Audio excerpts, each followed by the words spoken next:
would say I would try to read a funny one, but I have like one funny poem and I'll save it for like the right time. But there's a poem that I really wanted to read, and then I thought, well, maybe not that one first off. But then I got here, and this road is titled Went, Went, I guess.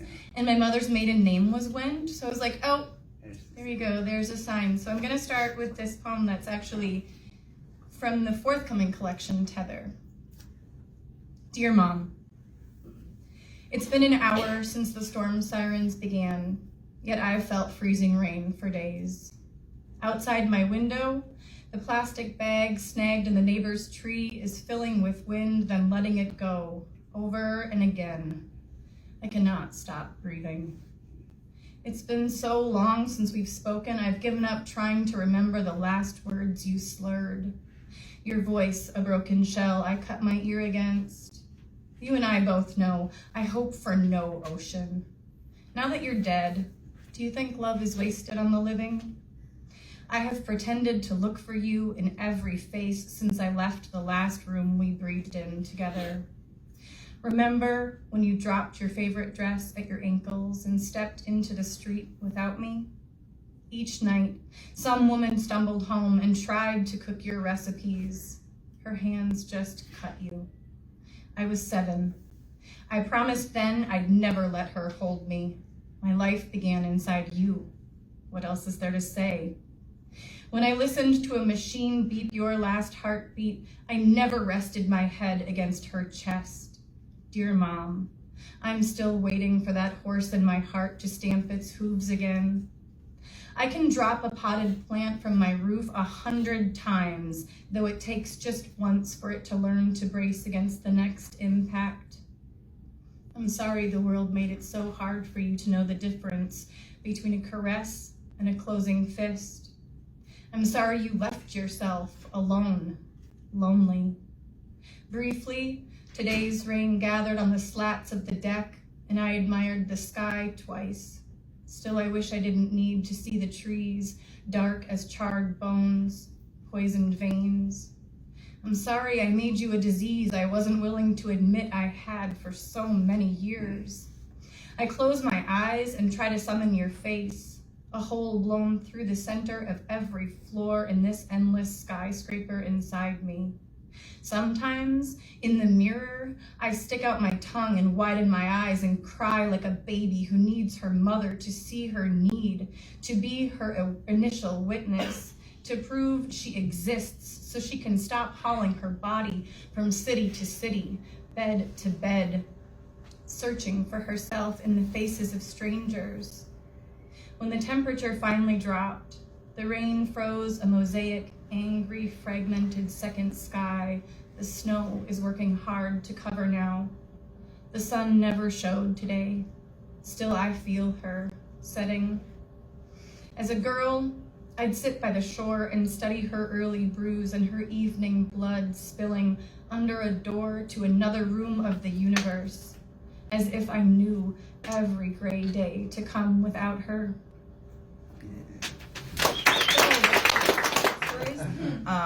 But I think I'm pretty good at writing poems. So the title is called Scream Queen. Scream Queen taking after iconic women in horror, final girls. And so some of the poems in here are going to be pieces that kind of play off of those stories and those movies and things. So we'll jump right in. Cleopatra Brimstone. I want to do right by my parents, be a good child. I do my best to be beautiful and good for everyone, but most certainly for him, and them. At best, I'm untamed, face always fleshed out, mouth a wide O of fetish, some pervert butterfly. A love note to Satan. He called to me, let down your hair, so he could climb up and slither inside my room through my window. Secretly, I like screaming, claws on my back, stones on my chest, being burned alive. Am I? Am I burning alive? There is no night breeze or cracked openness of a window left half shut. Also, thank you to you for checking if there were children in the room, because I frequently don't do that, and then I start reading, and then I'm like, oh shit. No, those aren't books, just magazines with pictures of strangers on them. What is not sad is your broken heart, or doll bones, or whatever is inside the wrapping paper of your skin. This is a parting gift. What isn't tragic is feeling every snapping twig as if it were your veins cracking like corn stalks. Every vessel dry with fear. That is your superficial tragedy. What is pathetic is processing someone's voice differently than others, feeling a voice crack through your chest, a jawbreaker busting through molars, allowing it to cartoon shotgun through your heart like pow, like wow, like ouch. A very bad parting gift.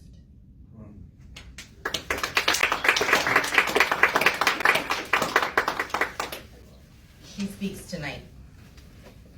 He loved me for 1 year, and once he rocked me to sleep when I was in great anguish. Now my body is filled with alonement and sand. On nights when I can sleep, I dream that my love's mouth turns into a snake's hiss, quietly telling me to stay apart from him. Don't grow my roots around his legs. Don't handicap him to the bed. It slithers up my neck. My skin burns, a melting, lonely, exotic snack. Heavy, hypnotic chloral hydrate, I'm down to sleeping pills again.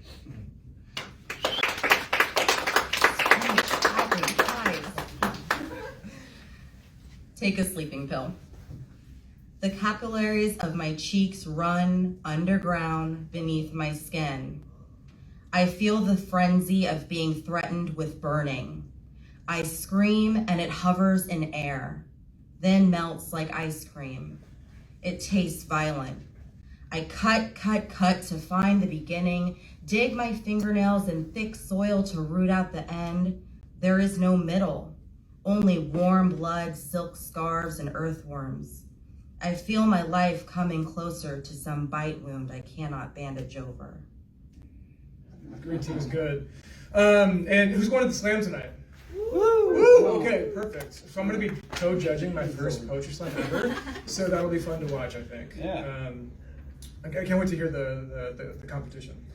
Okay, so let me see here. I was going to read a poem from this book, Thought That Nature, but I was noticing a theme with y'all's beautiful poems of darkness and gloominess, and so I think I'm going to stick with that theme. This book's not gloomy enough. But after the reading, if you want, I can read you a poem from it back there, or I can draw a tree in it if you want, or a cloud. So instead of that, though, I think I'm going to read a poem by one of my favorite living poets, named Mary Ruefle, Rufle, to kind of set the tone. Now, I'm teaching a poetry class this semester at Creighton, and one of our final assignments is to memorize a poem of yours and memorize a poem of somebody else's that you love and recite it, at the end. And I'm doing this too. I'm making myself suffer as well. So this is the poem that I'm going to be reciting to my students. So I'm practicing here, but it's about how horrible we are as humans, basically. Kettle. I was washing the pot with my eyes closed, running my hand over its surface, searching for unacceptable bumps. I kept telling myself, perfectly clear minds killed the Jews. Yes, I said, the killers were given advice. Stay calm, lean forward, do what you have to do with a clear mind. And the Korean monks, life after life, calm, forward, clear mind. My posture was bad from bending over the sink. I looked like someone who was going to spit. How awful to be on all fours when you met your death. But mostly the evenings were calm. Flat pond, tribunal of frogs, lettuces growing in the turned earth, a spade lying by in the half-greened grass, and a baby duckling in the water, swimming behind his mother. Why, there are 6 of them. They appear to be gliding. It's positively depressing. We should try to be more like animals and less like them at the same time.